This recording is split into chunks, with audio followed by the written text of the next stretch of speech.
वकील अहमद अब्बासी बीरोट अबटाबाद से बोल रहा हूँ। मेरा सवाल ये है कि क्या कसर नमाज पढ़ी जाती है, इसकी लिमिट कितनी है कि इनके कितने सफर के बाद कसर नमाज पढ़ी जाती है। दूसरा ये कि अगर हमने एक शहर से दूसरे शहर में जाके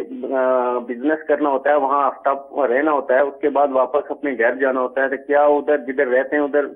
कसर नमाज होगी या घर में कसर नमाज होगी? जहाँ इसका वतन असली है उस में जब ये रह रहा है, जो इनकी सवाल की नोयत थी उसके हिसाब से अर्ज कर रहा हूँ, तो उसमें ये ज़रूरी है कि जो अपने इलाके से 92 किलोमीटर दूर जाएगा, सही है, और 15 दिन से कम वहाँ पर उसका रहने का इरादा है, ठीक है, तो इस सूरत में उसने वहाँ पर कसर नमाज अदा करनी है, ठीक है, यानी ज़ोहर, असर और इशा इनके फ़र्ज़ हो कि ये 2-2 रकात नमाज अदा करेंगे, बकिया नमाज ही पूरी पढ़ेंगे, सुन्नतें भी पूरी पढ़ेंगे, फजर की और मगरिब की नमाज, फजर की तो होती 2 हैं फ़र्ज़ जो हैं, और मगरिब की नमाज 3 ही ये पढ़ेंगे।